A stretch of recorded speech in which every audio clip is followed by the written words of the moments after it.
Builders and remodelers, why is SEO important for them?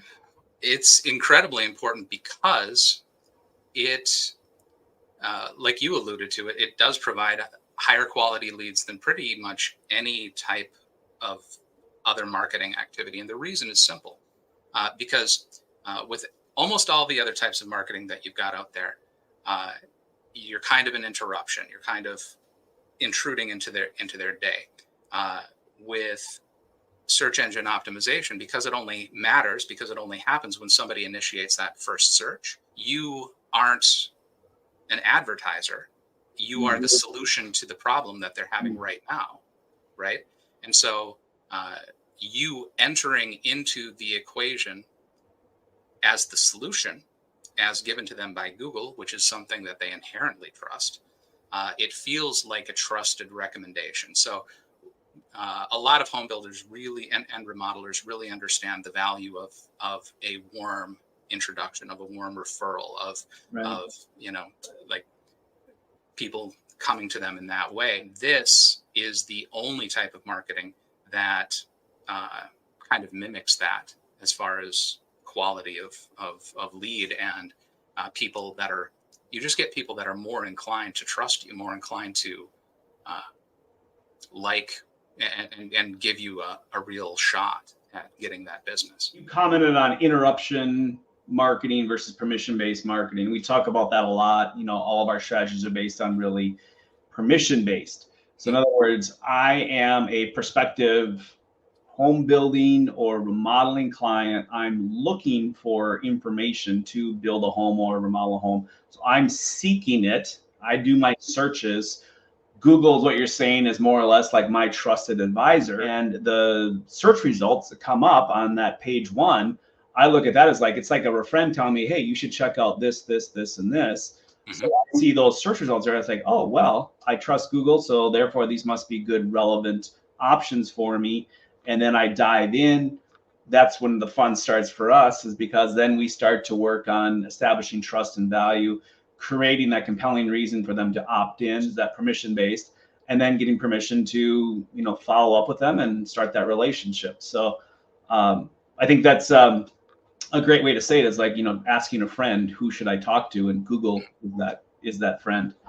When is SEO a bad idea, or is it ever a bad idea? Yeah, it's sometimes it's just not the right solution, and you can tell if it, like in some industries, there's just, if people aren't looking for that kind of thing, if it's not a structured existing desire that people know that there's a solution to, then it's not a good solution. For home builders, like, people know that people build homes and they want homes that have to be built. So that's not ever an issue. But what is an issue sometimes for people is like the nature of SEO is there's only the first page matters, right? Like page 2 is page 10. Like if like the results that you get from SEO are powerful and good, but it's not like other types of marketing where you just, like if you go and buy a billboard, you get a billboard, right?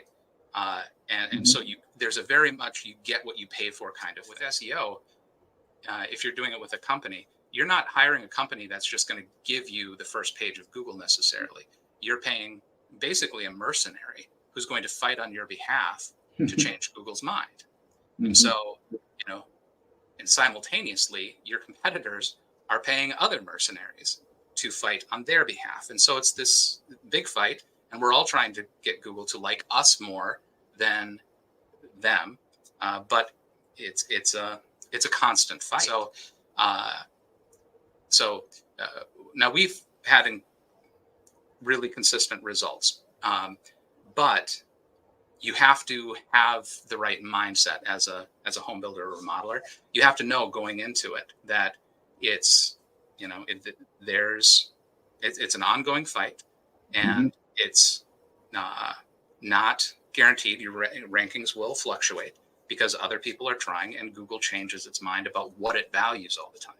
That's the reason that the SEO that we do today has very little in common with the SEO we did a year ago, and 2 years ago, forget it. Like, we don't do that at all. I equated it to, I was talking to a client yesterday, and I said, it's like climbing a mountain. You know, you see that mountaintop, but you know, for part of that stretch, you're going up, and then all of a sudden you're like, oh man, I got to go down in the valley in order to get back up. It's like this constant up and down, especially when the Google changes its mind and what it thinks is relevant, or how it's going to rank you from a relevant standpoint. And it's so true. You know, we don't think about that. We're all fighting for a scrap of real estate. It's those first 10 listings on page 1. Everybody's really, fighting the top for that. half of that. Yeah, the top half. Exactly. People don't even like to scroll. Talk about a king of the mountain type. That's exactly it. So when you're thinking about it as a mountaintop, I like to talk about it as a game of king of the hill, because it is that mountain, but there's also other people trying to drag you down. And when does it, and this is important, when does it get the most difficult, a game of king of the hill? It gets when you're on top, because that's when everybody's trying to pull you down. Go down, sure.